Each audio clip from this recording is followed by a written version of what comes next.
আসসালামু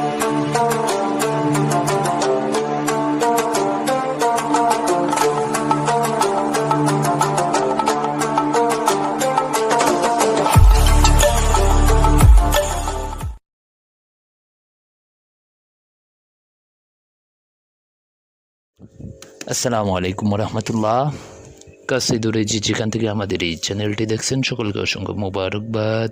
হাজত পূরণের জন্য বিভিন্ন আমল আছে, তদবির আছে, তাবিজ আছে। তো যে কোনো ধরনের ন্যাক উদ্দেশ্য সাধনের জন্য, মুশকিল আসান হওয়ার জন্য, মনের আশা পূর্ণ হওয়ার জন্য আজকে যে নকশা মোবারকটি আমি আপনাদেরকে দিচ্ছি, এই নকশা মোবারকটি আপনি ইস্তেমাল করতে পারেন।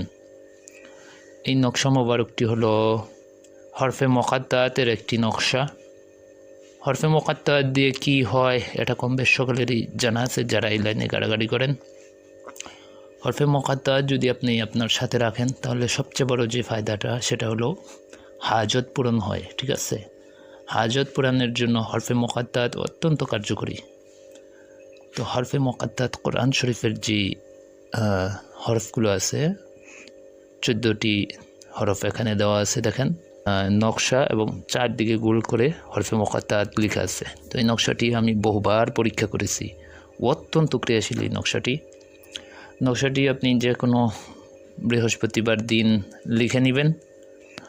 সাদা কাগজে মেশক জাফরান দিয়ে লিখার চেষ্টা করবেন। আর আপনার কাছে যদি একান্তই মেশক জাফরান না থাকে তাহলে এটা আপনি যে কোনো লাল কালি দিয়ে লিখতে পারেন, সমস্যা নাই, কাজ হয়ে যাবে ইনশাল্লাহ। তো মেশক জাফরান দিয়ে লেখার নিয়ম যে কোনো কবচ, এতে করে বেশি ক্রিয়াশীল হয় এবং কাজ হওয়ার সম্ভাবনা থাকে। ঠিক আছে, মেশক জাফরান যদি আপনার একান্তই না পান তাহলে তো আর কিছু করার নাই।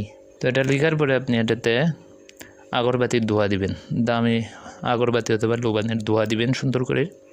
তারপর এটা আপনি কবজে ভরবেন, একটি মাদুলি নেবেন, মাদুলির মুখ মোম দিয়ে বন্ধ করে এটা আপনার ডান হাতের বাজুতে বাঁধবেন। তো ইনশাল্লাহ এর কারিশমা দেখতে পাবেন। ঠিক আছে, দেখবেন আপনার যে কোনো ধরনের মুশকিল আসান হয়ে যাচ্ছে এবং আপনার যে কোনো ধরনের হাজত আল্লাহর রহমতে পুরো হয়ে যাবে। যে উদ্দেশ্যে আপনি এই তাবিজটি ব্যবহার করতেছেন আপনার সেই উদ্দেশ্যটি তো পূর্ণ হবেই। এরপর থেকে যে কোনো হাজত সমূহ আস্তে আস্তে আল্লাহর রহমতে পুরো হতে শুরু করবে। ঠিক আছে, তো এই তাবিজটি অত্যন্ত খাস একটি তাবিজ। তো এই তাবিজটি আপনারা কোনো কিতাব বই পুস্তকে পরিপূর্ণ পাবেন না। এই ধরনের খাস আমল তদবিরগুলো পেতে আপনি আমাদের এই চ্যানেলটি সাবস্ক্রাইব করে পাশে থাকুন। সবাই ভালো থাকেন, সুস্থ থাকেন, আমিল টিভির সাথেই থাকেন। আল্লাহ হাফেজ।